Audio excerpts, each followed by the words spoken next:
Բարև ձեզ, Լորի հեռուստաընկերության եթերում խոսում է համայնքը հաղորդաշարի հերթական թողարկումն է։ Մեր նկարանող խումբը եղել է Լոռու մարզի տարբեր համայնքներում զրուցել տարբեր ոլորտների եւ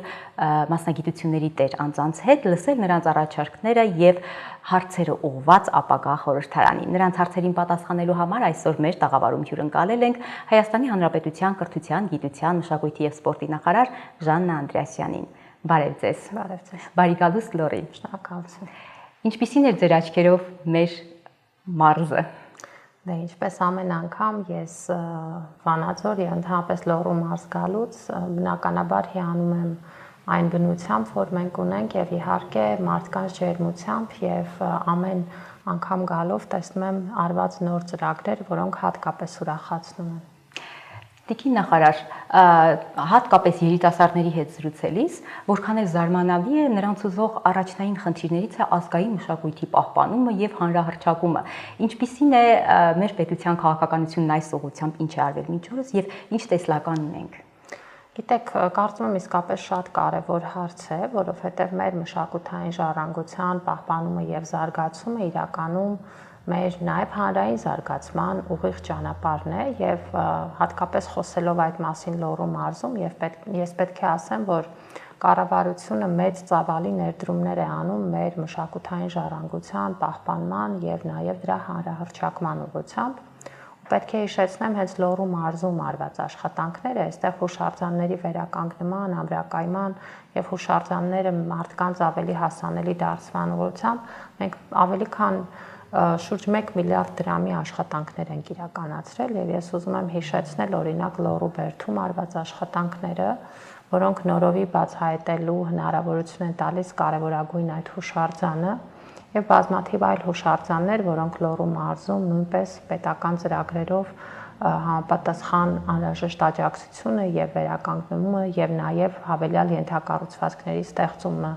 ունենալով հասանելի են դարձել։ Մասնապես նույն Լոռի բերդի օրինակով կարող եմ մատնանշել տեղեկատվական նոր կենտրոնների տեղադրումը մեր պատմամշակութային վայրերի հարևանությամբ եւ սա նաեւ հնարավորություն է տալիս ոչ միայն հուշարձանը պահպանել, այլ նաեւ դա դարձնել հանրային եւ տնտեսական զարգացման մաս, որովհետեւ տեղեկատվական նման կենտրոնները ունենալով տոմսերի վաճառքի, հուշանվերների վաճառքի, սրճարանային սանհանգույցների եւ այլ անհրաժեշտ ծառայություններ խթանում են նաեւ զբոսաշրջությունը եւ ես կարծում եմ, որ մշակութային ժառանգությունը մեր զբոսաշրջության ամենակարևոր ուղղություններից մեկն է եւ վստահ եմ, որ այդ իմաստով շատ լուրջ պոտենցիալ կա եւ հատկապես մարզերում ու հատկապես Լոռու մարզում այդ ներդրումները ոչ միայն մշակութային ժառանգության պահպանման մասին են, այլ այդ ներդրումները նաեւ տնտեսական զարգացման մասին են։ Եվ այդ իմաստով իսկապես շատ կարևորում եմ հուշարձանների ուղղությամբ արված աշխատանքները, բայց ոչ միայն, որովհետև մենք բազմաթիվ դրամաշնորհային ծրագրեր ունենք, կրթամշակութային ծրագրեր ունենք եւ դրանով իսկ փորձում ենք մշակութային ժառանգությունը եւ մեր մշակութային կյանքը դարձնել նաեւ շատ հասանելի մարզերում, դարձնել հասանելի մեր երեխաների համար եւ կարծում եմ, որ սրանք նույնպես առանձնահատուկ ուղղության եւ առանցքի տակ պիտի լինեն։ Իսկ ինչպիսին է մարզային մշակութային հաստատությունների վիճակը, թե շենքային պայմանները եւ թե կրթական ծրագրերի եւ մշակութային ծրագրերի առումով ինչպիսին է վիճակը եւ ինչպիսին է քաղաքականությունը պետության։ Պետության քաղաքականությունը միանշանակ ուղղված է նրան, որ մարզերում մշակութային կյանքը լինի ել ավելի աշխույժ եւ լինի համաչափ, այն իմաստով, որ մենք մեր երկիրը ճանաչելու հնարավորություն ստանանք նաեւ մշակույթի միջոցով։ Ես պետք է հիշեցնեմ մեր թերևս ամենաճանաչված նախագծերից մեկը, որը մեկնարկեցինք հենց Լոռու մարզից Վանաձորից, ֆեստիվալը, զբոսաշրջային երաժշտական փառատոնը, որը հնարավորություն է տալիս մեր երկրի տարբեր մարզերի բնակիչներին, Երևանի նաև բնակիչներին ճամփորդել մեր երկրով եւ գնալով ֆեստիվալի հետևից նաև բացահայտել տվյալ տարածաշրջանը եւ մեր արդեն այսքան տարիների ֆեստիվալի անցկացման փորձը, 3 տարիների անցկացման փորձը ցույց է տալիս, որ դա իսկապես շատ հաջողված նախագիծ է եւ մեր բազմաթիվ քաղաքացիներ հենց դրա միջոցով նաև գուցե առաջին անգամ լինելով այդ բնակավայրում, բացահայտելով այն կրկին ու կրկին վերադառնում են։ Եվ նմանատիպ ծրագրերը պիտի շատ լինեն, մենք մեր բոլոր մշակութային հաստատություններին խրախուսում ենք եւ նրանց պայմանագրերում նաեւ առանձնահատուկ կետեր ունենք ամրագրված, որ նրանք պետք է անպայման ունենան մարզային հյուրախաղեր։ Ուզում եմ ձեզ հիշեցնել, որ օրինակ նախորդ տարի օպերային թատրոնը իր նոր խաղաշրջանը սկսեց Ստեփանավանից։ Ֆիլհարմոնիկ նվագախումբը իր 100-ամյակի շրջանակներում մարզային համերգներ ունեցավ, այդ թվում Լոռու մարզում։ Այստեղից իր խաղաշրջանը սկսեց նաև նախորդ տարի Ստանիսլավսկու թատրոնը եւ մեր այս քաղաքականությունը, որ մեր բոլոր մշակութային հաստատությունները լինեն տարբեր բնակավայրերում եւ այդպիսով նաև այդ մշակութային արտադրանքն ու միջավայրը հասանելի դարձնեն մեր բոլոր քաղաքացիներին շատ կարեւոր է։ Բայց ես ուզում եմ անդրադառնալ ձեր հարցի այն մասին, որը վերաբերում է հենց մարզերի մշակութային հաստատություններին։ Այստեղ մենք շատ անելիք ունենք եւ մեր առաջիկա ծրագրերից է արդեն շինարարության գործընթացը շուտով կմեկնարկի Վանաձորի թատրոնի ամբողջական վերակառուցումը։ Ու կարծում ենք, որ սա իսկապես առաջնահերթ է թատերական կյանքի որակյալ ներկայության համար, որպեսզի նաև լինեն արդիական պայմաններ, եւ սա էլ մեր շարունակական քաղաքականությունն է, որովհետեւ վերջին տարիներին մենք մարզային թատրոններում բավականին մեծ ներդրումներ ենք արել, Գյումրու թատրոնում, Արտաշատում, Գորիսի թատրոնը նույնպես վերակառուցման ընթացք պիտի անցնի պետական ծրագրերով եւ մարզային թատրոնների զարգացումը մեր առանձնահատուկ աշխատանքն է։ Բացի դրանից մենք շատ լուրջ ուշադրություն ենք դարձնում թանգարանային ոլորտին եւ այստեղ էլ բնականաբար ունենք տարբեր ծրագրեր, որոնք որ օգնում են նաև որպեսզի թանգարանային նոր ցուցադրություններ լինեն, այդ թվում ժամանակավոր ցուցադրություններ եւ կարծում եմ, որ սա էլ կարեւոր է ձեր նշած մշակութային ժառանգության ներկայացման իմաստով։ Հատկապես պիտի կարևորեմ մշակութային կրթությունը, երաժշտական, արվեստի, գեղարվեստի կենտրոնները, դպրոցները եւ այդ իմաստով շատ մեծ անելիք ունենք, որովհետեւ պետք է ասել, որ որևէ համակարգված ծրագիր մեր մշակութային կրթության հաստատությունների վերանորոգման, վերակառուցման ուղղությամբ չի եղել։ Եղել են հատուկենտ հատվածային միջամտություններ, հիմնականում բարերարների կամ գուցե համայնքի նախաձեռնությամբ, բայց հիմա մենք նախաձեռնել ենք եւ մեր ծրագրի մաս է, ճիշտ նույն կերպ ինչպես մենք որ 300 դպրոց 500 մանկապարտեզ ծրագիրն ենք իրականացնում, նմանատիպ ծրագիր իրականացնել արվեստի, երաժշտական, գեղարվեստի դպրոցների եւ մարզադպրոցների համար, եւ մեր ծրագրով նախատեսված է, որ 100 արվեստի, գեղարվեստի, երաժշտական եւ մարզադպրոցներ ամբողջությամբ կվերակառուցվեն կամ կկառուցվեն կախված շենքի վիճակից եւ ամբողջությամբ կհագեցվեն նոր գույքով։ Եվ ես կարծում եմ, որ մշակութային կրթության որակյալ այս պայմանները ընձեռելը մեր բոլոր բնակավայրերում շատ կարեւոր է մեր երեխաների ստեղծագործականությունը խթանելու համար եւ մենք պատրաստվում ենք դա իրականացնել։ Տիկին Անդրեասյան, արդյոք այսօր ստեղծվում են լիարժեք հնարավորություններ մարզում երիտասարդների ինքնադրսևորման եւ կայացման համար հենց մարզի տարածքում։ Ես կարծում եմ, որ միանշանակ այդ հնարավորությունները կան եւ հատկապես խոսելով Լոռու մարզում, ես կարծում եմ, որ այդ հնարավորությունները ընձեռվում են ամենատարբեր միջավայրերի ստեղծմամբ։ Օրինակ KOAF-ը, որը գործում է ոչ միայն մեկ բնակավայրի համար, այլ շուրջ 30 տարբեր բնակավայրերի երեխաներ ուրեմն հյուրընկալելով, տարբեր դասընթացների մասնակցելով, որոնց թվում են նաև արվեստի ուղղությամբ դասընթացները, կարծում եմ, որ KOAF-ը, որը իր բնույթով եւ բովանդակությամբ եզակի է, այնպիսի ծառայություններ ու միջավայր է տրամադրում, որպիսիք հասանելի չեն նույնիսկ գուցե Երևանում։ Եվ այդ իմաստով կարծում եմ, որ մարզում բնակվող մեր երիտասարդներն ու երեխաները ամբողջությամբ ունեն այդ հնարավորությունը։ Բացի այդ, գիտեք, կարծում եմ, որ Վանաձորում պլանավորվում է նաև Թումո կենտրոն, ամբողջական կենտրոն ձևավորել, որի համար արդեն անհրաժեշտ հատկացումները արված են եւ առաջիկայում կմեկնարկեն այս աշխատանքները, կարծում եմ սա էլ շատ կարեւոր նշանակություն կունենա, որովհետեւ սա էլ ոչ ֆորմալ կրթության մի միջավայր է, որը ամբողջությամբ նոր հնարավորություններ կընձեռի մեր երեխաներին եւ երիտասարդներին իրենց կարողությունները զարգացնելու եւ նաեւ առաջ գնալու։ Կարծում եմ, որ նմանատիպ հնարավորություններ են ընձեռում նաև այն ծրագրերը, որոնք իրականացվում են Վանաձորում։ Կուզեմ օրինակ ձեզ հիշեցնել, որ Վանաձորի մարզադաշտը ներկայումս նախատեսվում է ամբողջությամբ վերակառուցել, դա դարձնելով UEFA-ի 4-րդ կատեգորիայի ստադիոն, եւ պլանավորվում է, որ 2029 թվականին Վանաձորում կանցկացվեն FIFA-ի 20 տարեկանների աշխարհի առաջնության խաղերի մի մասը։ Սա շատ մեծ իրադարձություն է մեր ամբողջ երկրի համար եւ այսպիսով Վանաձորը կդառնա նաեւ կենտրոն այդ իմաստով եւ սա շատ մեծ փորձառություն ու հնարավորություն է ընձեռելու նաեւ տեղի երիտասարդության համար, որտեղ մեծ թվով կամավորների եւ այլ աշխատանքներում ներգրավելու անհրաժեշտություն է լինելու, որը վստահ եմ այսօրվա մեր երիտասարդների համար բոլորովին ուրիշ փորձառություն կտա, բայց ոչ միայն այդ ստադիոնը միայն այդ խաղերի համար չի։ Ստադիոնը մի հրաշալի ենթակառուցվածք է, որը թույլ է տալու նաև այդտեղ անցկացնել բազմաթիվ միջոցառումներ, այդ թվում մշակութային, կազմակերպելով մեծ համերգներ, կազմակերպելով շոուներ, եւ ես վստահ եմ, որ այդ բոլոր աշխատանքները պահանջում են հենց տեղում մասնագիտական ռեսուրսի առկայություն, որտեղ եկեք պարզ խոսենք, օրինակ, երբ որ մենք ասում ենք համերգ, համերգը աշխատանք է, որը ունի բազմաթիվ նաև դրանից բխող գործառույթներ եւ դրանց իրականացման համար տեղում ռեսուրս ունենալը շատ կարեւոր է, օրինակ հավաքելու,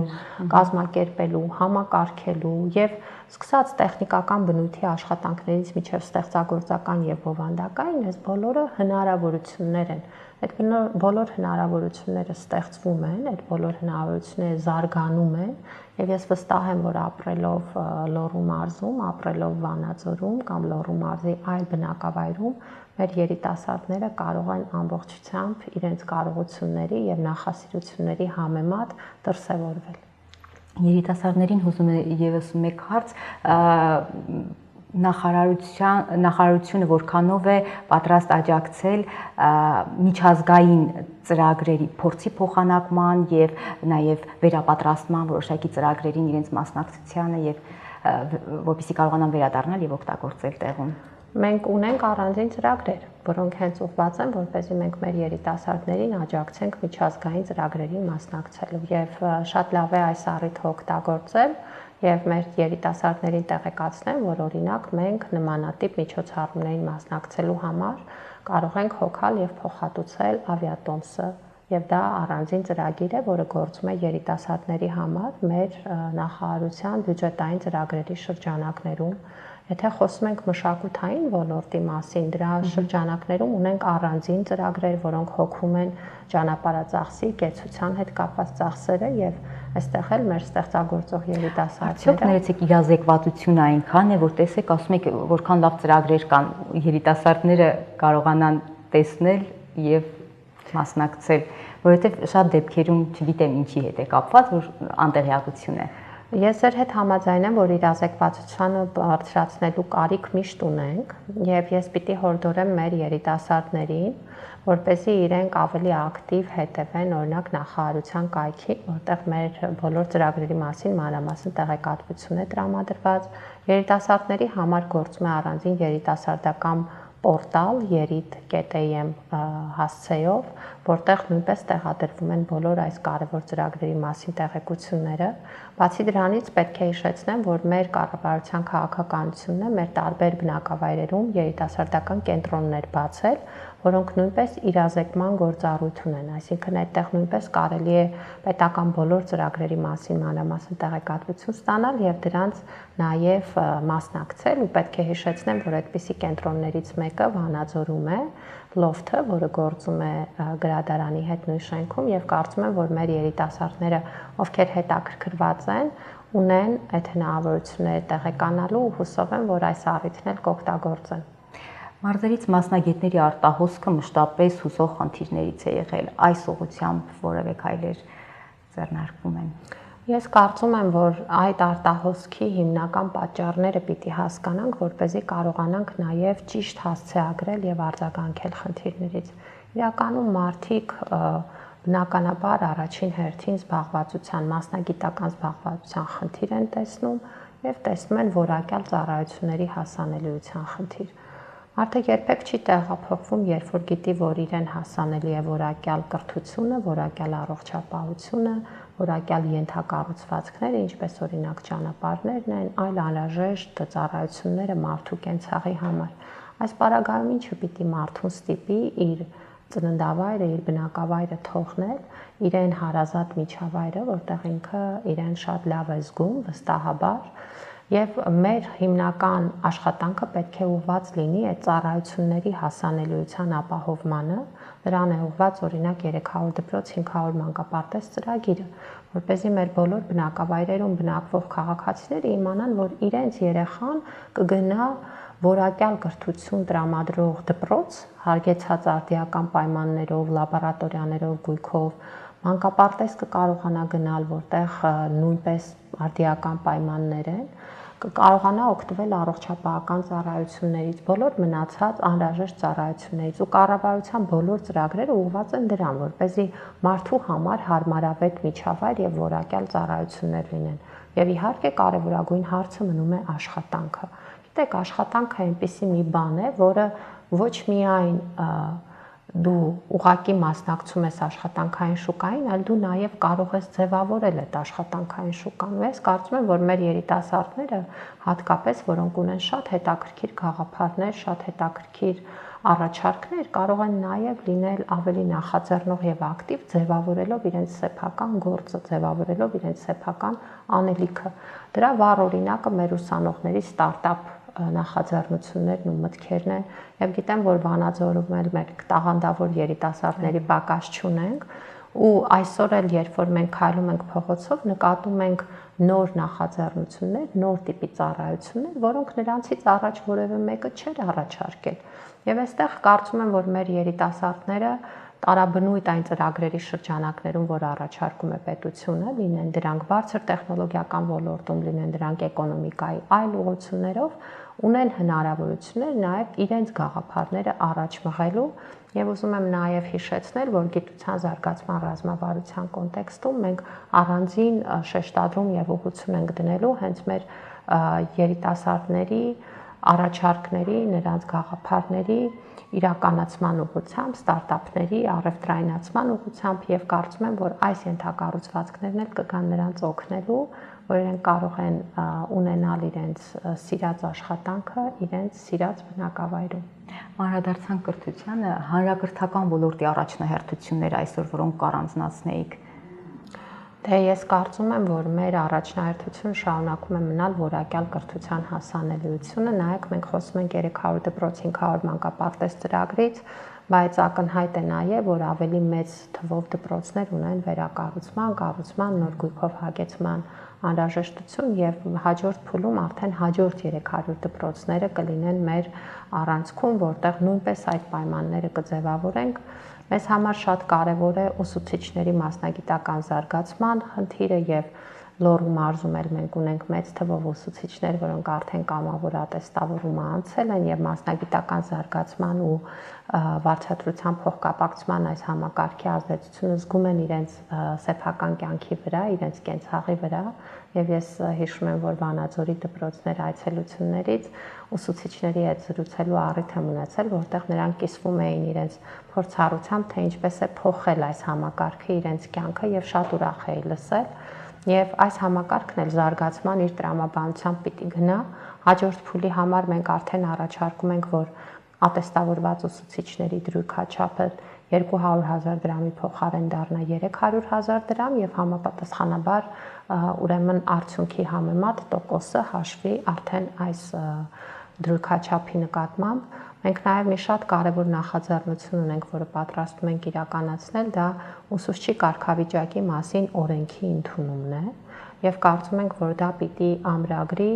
ուսուցչի հանդեպ առանձնահատուկ վերաբերմունքը, որ կա մեր հասարակության մեջ, այդ թվում պետության կողմից, եւ նաեւ պետք է ավելի ամբողջական երաշխիքներ տրամադրվեն ուսուցիչներին ու մասնավորապես նախատեսում են գործարկել ուսուցիչների բնակարանային ապահովման աջակցության ծրագրեր, ինչպես օրինակ դրանք գործում են զինծառայողների պարագայում։ Մեզ համար շատ կարևոր խնդիր է մնում մասնագիտական կրթության համակարգը եւ ես ուզում եմ առանձնահատուկ շեշտել այստեղ քոլեջների դերը եւ մենք ունենք շատ կոնկրետ նպատակներ հատկապես մարզերում զարգացնել քոլեջների համակարգը։ Մեր ծրագրի հաջորդ փուլում ներառված է նաև 30 քոլեջների վերակառուցման, կառուցման նոր գույքով հագեցման ծրագիրը։ Վանաձորում մենք արդեն ունենք քոլեջներ, որտեղ աշխատանք են կառում, ինչպես օրինակ Հարաքեր Շիշյանի անվան ուսումնարանը, բայց այդ քոլեջների թիվը պետք է լինի մեծ, եւ մենք պետք է կարողանանք տեղում կրթելու, որակյալ կրթելու այն կադրերին, որոնք անհրաժեշտ են տնտեսության համար։ Եվ իհարկե մեր լրջագույն անելիքներից է բարձրագույն կրթության համակարգի բարեփոխումը, որպեսզի մեր յուրաքանչյուր շրջանավարտ ստանալով բուհի դիպլոմը ունենա վստահություն, որ ունի գիտելիքների ու հմտությունների այն պաշարը, որով կարող է համարձակ մուտք գործել աշխատանքային շուկա։ Իսկ դպրոցական կրթության որակը մարզերում ինչպիսին է, եթե գնահատելու լինենք, անելիքներ արված կան եւ անելիքներ էլ դեռ կան, բայց այսօր ինչ ունենք։ Գիտեք, հանրակրթությունը շատ մեծ համակարգ է, մենք միշտ ունենք դպրոցներ, որոնք շատ լավ արդյունքներ ունեն, բայց այդ դպրոցներին զուգահեռ ունենք դպրոցներ, որտեղ կրթության որակի շուրջ ավելի լուրջ աշխատանք պիտի անենք։ Եվ նույն Վանաձորի մասին օրինակ խոսելիս մենք այստեղ ունենք Վանաձորի բնագիտա-մաթեմատիկական դպրոց, որը Էվրիկան, որը մշտապես ունի լավ արդյունքներ տարբեր օլիմպիադաներում, այդ թվում միջազգային, հատկապես քիմիայի ուղղությամբ եւ կարծում եմ, որ քիմիայի ուսուցման մեր լավագույն կենտրոններից մեկն է Հայաստանում։ Մենք ունենք նաեւ մի իրավիճակ, երբ որ Վանաձորի մեկ այլ դպրոցի մեր աշակերտը արհեստական բանականության միջազգային օլիմպիադայում շատ լավ հանդես եկավ եւ երրորդ մրցանակ վերցրեց։ Սրան զուգահեռ մենք ունենք փոքր դպրոցներ, որտեղ ունենք ուսուցիչների պակաս,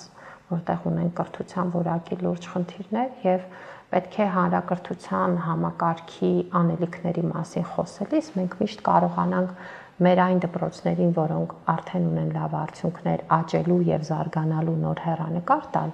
իսկ այն դպրոցները, որոնք կարիք ունեն որակական ավելի լուրջ միջամտության, այդտեղ էլ անհրաժեշտ աշխատանքներ անենք։ Այսինքն համակարգը պետք է ճիշտ հավասարակշռված լինի առաջ գնալու եւ նաեւ բոլոր այն դպրոցներին, որոնք ունեն ավելի լուրջ խնդիրներ, նրանց առաջ քաշելու համար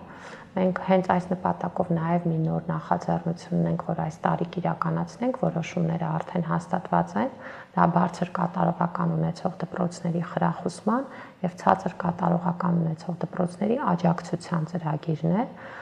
Մեր տվյալների համակարգով դպրոցների տվյալները վերլուծվում են եւ բնականաբար բոլոր այն դպրոցները, որտեղ տվյալները մտահոգիչ են, մենք լրացուցիչ ծրագրեր ու միջամտություն կիրականացնենք, այդ թվում մենթոր դպրոցների աջակցությամբ այդտեղ իրավիճակը բարելավելու,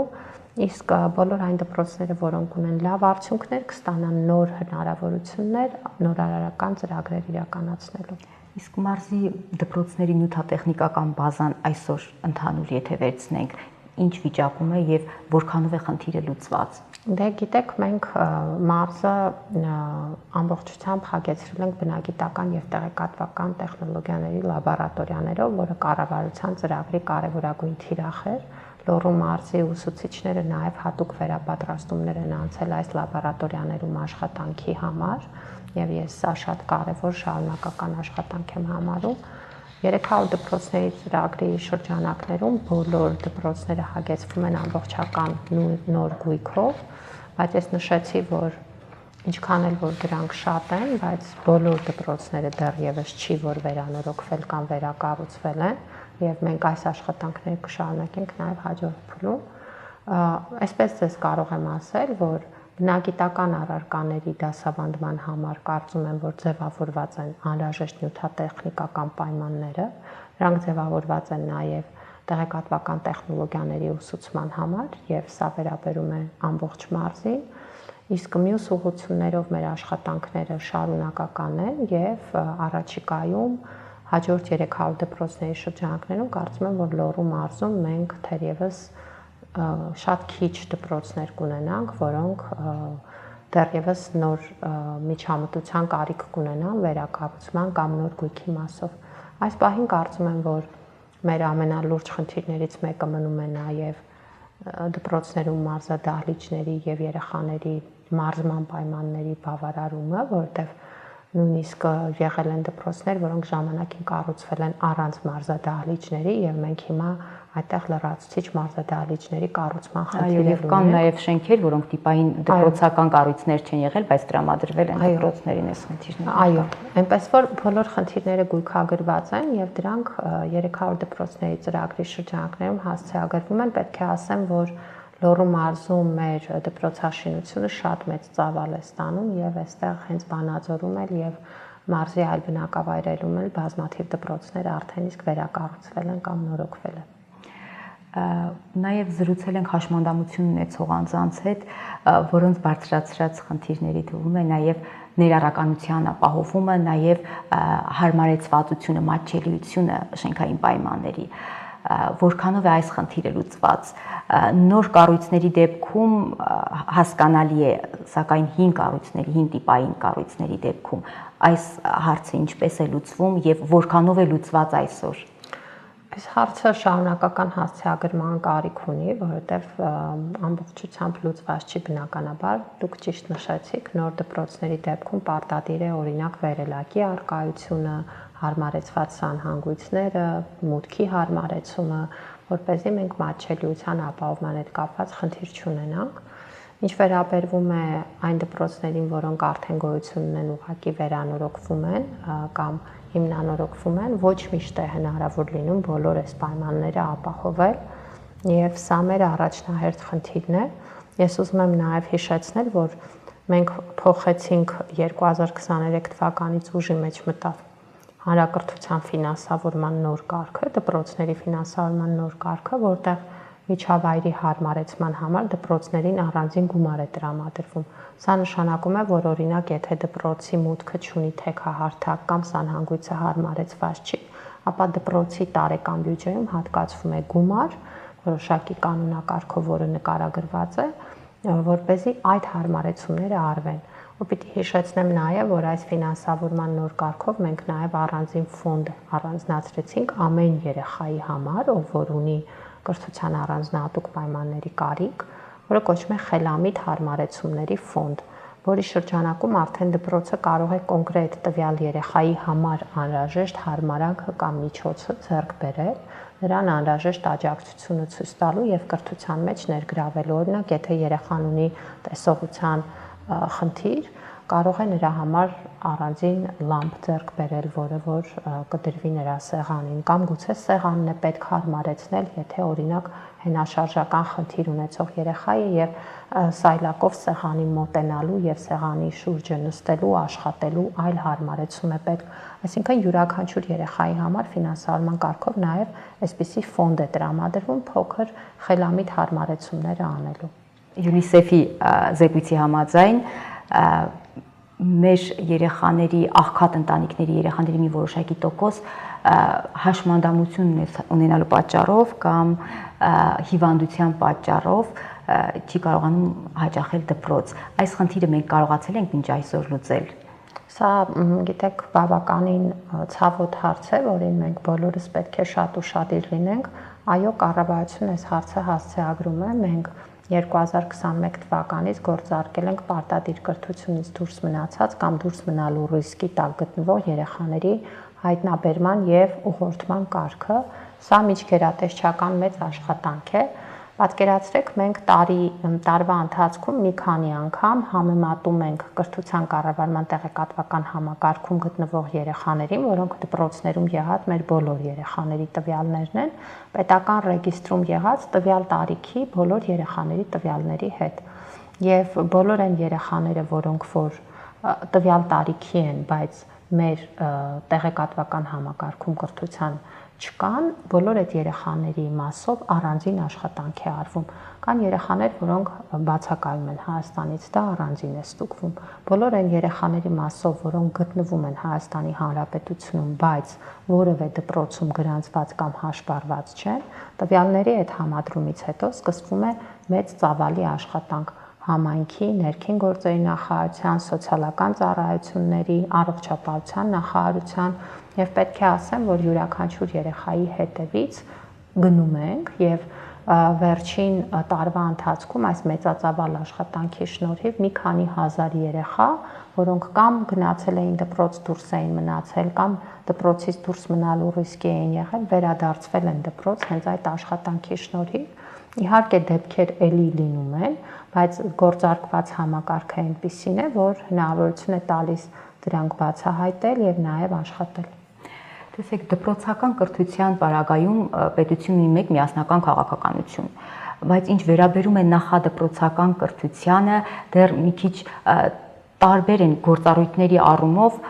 նախարարությունը մի գործառույթ ունի, մարզպետարանը մեկ այլ, իր վարչությունների միջոցով համայնքապետարանները մեկ այլ, սա պետությունը նպատակ չունի որևէ կերպ կրկին մեկ միասնական համակարգի բերել, որպեսզի ավելի արդյունավետ դառնա կառավարումը։ Մենք իհարկե այստեղ միասնական ստանդարտը դիտում ենք իբրև առաջնահերթություն եւ ձեզ պետք է հիշեցնեմ, որ 2020 թվականին ընդունվեց նախադպրոցական կրթության մասին նոր օրենքը, որը այդ հնարավորությունները տալիս է եւ մենք դրանից հետո բազմաթիվ աշխատանքներ ենք իրականացրել, որոնք նախկինում ընդհանրապես բացակայում էին նախադպրոցական կրթության ոլորտից։ Օրինակ ներդրել ենք նախադպրոցական կրթության նոր չափորոշիչը, ինչպես որ դպրոցներում էր, եւ հիմա արդեն փուլային ներդրումից հետո մեր բոլոր մանկապարտեզները աշխատում են նույն չափորոշիչով։ Բացի դրանից 2022 թվականից սկսած ներդրել ենք նախադպրոցական հաստատությունների մանկավարժների վերապատրաստման համակարգ, որպեսզի նաեւ նրանց մասնագիտական գիտելիքների անընդհատ թարմացման հնարավորություն լինի, տարեկան բոլոր մանկապարտեզների աշխատակիցների շուրջ 20%-ը վերապատրաստվում է եւ այս պահին էլ արդեն գրեթե բոլոր աշխատակիցները վերապատրաստված են։ Կառավարման միասնականացման համար մենք ներդրել ենք հավաստագրման մեխանիզմը, որ մանկապարտեզի ղեկավարման համար պարտադիր է հավաստագրի առկայությունը եւ այս պահին արդեն մեր մանկապարտեզների տնօրենների 80%-ից ավելին հավաստագրման գործընթացով անցել է եւ հավաստագիր ունի, իսկ բոլոր նոր մրցույթների պարագայում հավաստագրումը պարտադիր է, այսինքն հավաստագիր չունեցող անձինք ուղղակի չեն կարող մասնակցել նախադպրոցական հաստատության ղեկավարի մրցույթին։ Այնպես որ մանկապարտեզները այո համայնքային ենթակայության են, բայց կրթության բովանդակությունը, որը չափորոշիչն է, մանկավարժների վերապատրաստումը եւ նաեւ կառավարման օղակում համապատասխան կարգավորումները դրված են։ Իհարկե, այստեղ մենք դեռևս բազում անելիքներ ունենք, բայց կարծում եմ, որ ստանդարտը նույն տրամաբանությամբ պահելը ամբողջ երկրում արդեն իսկ ինստիտուցիոնալ առումով արված է։ Եթե ամփոփելու լինենք առաջիկա 5 տարիներին, որոնք են այն առաջնահերթությունները, որոնց ուղղությամբ պիտի գնա նախարարությունը կրթության, մշակույթի ոլորտում եւ սպորտի։ Գիտեք, այսպես շատ կարճ այդ մասին չեմ կարող խոսել, որովհետեւ ոլորտները շատ ընդգրկուն են եւ շատ անելիքներ կան։ Եթե պարզ ասեմ, մեր անելիքը պիտի լինի, որպեսզի մեր երկրի յուրաքանչյուր բնակավայրում, մեր յուրաքանչյուր քաղաքացու հասանելի լինի որակյալ կրթությունը, հասանելի լինի մշակութային միջավայրը ու որակյալ մշակութային արտադրանքը, հասանելի լինի ֆիզիկական առողջ ակտիվությունը ու սպորտով զբաղվելը։ Իրականում, եթե մենք այս խնդիրը լուծենք, մնացած բոլոր հարցերը ածանցյալ են, որովհետև եթե կա միջավայր, որտեղ մարդը զարգանում է, որտեղ մարդը կարող է ինքնադրսևորվել, ապա բազմաթիվ լավ գաղափարներ, լավ ծրագրեր եւ նվաճումներ, ինչպես մշակույթի, սպորտի ոլորտում, կրթության եւ գիտության ոլորտում, դրանք անպայման հետևելու են, որտեղ մի երկրում, որտեղ սպորտով զբաղվում են հազարավոր երեխաներ, չեն կարող չծնվել օլիմպիական չեմպիոններ, որտեղ եթե այդ սպորտով զբաղվելու հնարավորությունները կան եւ նախատեսված են, նշանակում է նաեւ, որ այդ արդյունքները անխուսափելի են։ Իսկ ինչ ուղերձ ունեք մարզային երիտասարդներին, ովքեր ուզում են ապրել, արարել եւ աշխատել մարզում։ Ես կարծում եմ, որ շատ ճիշտ որոշում են կայացրել իրենց բնակավայրում ապրելու, արարելու, ստեղծագործելու, աշխատելու նպատակը որդեգրելով, Եվ դուք մենակ չեք, պետությունը ձեր կողքին է, եւ մենք բոլոր հնարավոր միջոցներով կաջակցենք, որպեսզի դուք կարողանաք լավագույնս ինքնադրսևորվել ձեր իսկ ընտրած բնակավայրում, իշահ ձեր սեփական բարեկեցության եւ իհարկե մեր պետության։ Շնորհակալ եմ կառուցողական զրույցի համար, իսկ ես հիշեցնեմ, որ եթերում խոսում է համայնքը հաղորդաշարի հերթական թողարկումներ։ Կհանդիպենք